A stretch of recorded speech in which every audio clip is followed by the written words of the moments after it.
Okay, so this is termly fees summary. This new update is able to separate the fee summary into terms. Instead of annual, we have termly fees. We have first term, the total fees collected, the remaining fees, and everything. We have second term and third term. Now, this chart for you to be able to put in your data so that you can have a summary of your fee collection on this chart. This is the video for the student accounting. Now remember, we actually have two accounting types. We have student accounting or student ledger. This is totally income ledger. And then we now have office accounting, which is an income and expense ledger. So here for this student accounting, it can only be an income because it can only be an inflow.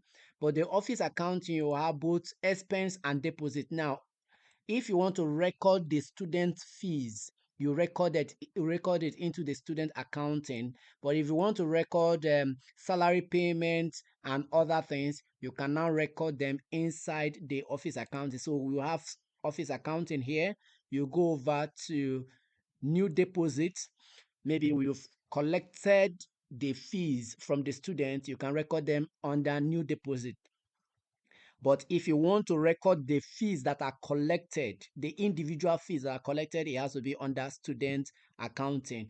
If you want to record the expenses like payment of salaries and payment of things in the school, you can record them under the office accounting. But as I said, the student accounting is what is showing here.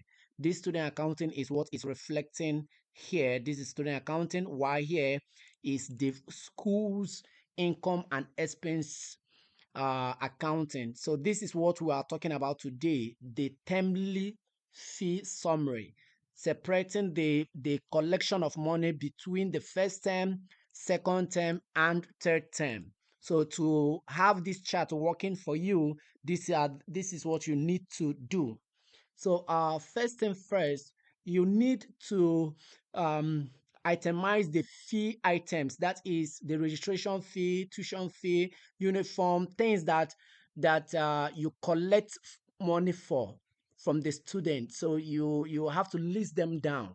But instead of doing all of them at once, you might start with the most critical ones. For example, registration fee and tuition fee normally used to be steady amount. So you can just put in the system registration fee, tuition fee, and some other few things that you know that you have control of over or that you can start with. Then something like a textbook and all that is not very steady, you can leave them if you are starting. But if you have mastered the system, you can put everything, and so that you can have a report of all the different items in your fees.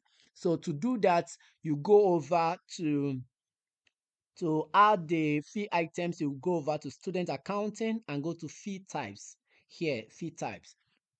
Once you do here, you come here, you list all the items that you collect fees for. Okay, you list all the items, you click add new item.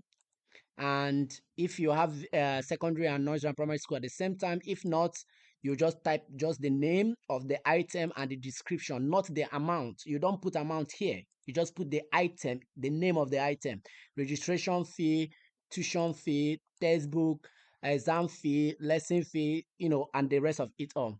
So after this, you go over to the fees group. Now the fees group is the second thing that you need. Now what's the fees group? The fees group is very important because the fees group um should entail two things. One, the term, the fees group, is determines fees for which group of people and for which term. Because of the payment for first term and second term may not be the same thing. The payment for new intake and returning students may not be the same thing. The payment for exam class and those that are under scholarship may not be the same thing. So you might have so many kind of criterias where you have group of payment that people pay in your school, and for the term that fee is allocated to them. So you have to, create that fee group. And I said you create it by terms so that you'll be able to differentiate first term, second term, and third term, because the fees might not be the same. So I'm going to create a new group for first term for new intake. So I'm going to create this fee group first term for new intake. I'm going to create this. So if I come over here, click on add fee group, then I'm creating it for the secondary school students. Now I'm going to select first term. You select the term and the name of the fees. Then the description can be the same thing. Now for registration fee and tuition fee, for this is for new intake and maybe uniform and all that. So I'm going to just select these three things and I'm going to add the amount here. So for registration fee is going to be 5,000, and tuition I'm going to put 25, and then for uniform I'm going to put 13,500. Now as you can see here, this 13,500, there is no comma, so you don't put comma. And secondly, it is now giving you a fee summary, the summary of what you have. This is the selected term is for first term, the fees for first term, fees for new intake, then the selected item, the list of the items that are involved, and the total amount. Once you are done with this, you save. Okay, once you finish putting this, you click save, and that is all. It is saved now. As you can see, it is saved. So that is all. So this is the same thing you do and create for all the other um, uh, groups, for all the other groups. Now, as I've done this, it will not reflect in this dashboard. It will not reflect in this dashboard. Remember, I selected first term and we have 480,000 right now. This 480,000 right now that we have here is not going to reflect. Why? Because of I've not allocated the people that is going to pay that fees I just made. So to ensure that this is counting and you can start collecting fees, you need to allocate the money to them. So how to do that is to go over to the same student accounting and click on fees allocation. So once you click on fees allocation, go over to the secondary school, which is where I created the fees for. I'm going to go to JS1. I'm going to select A and select the fees, first term fees for new intake. Now, once you have selected that, you click filter, and then you can select a student and allocate, and click save. You can select as many students as you want. Once you select the student, you can just click save. That is all. Once you click save and go back to the dashboard,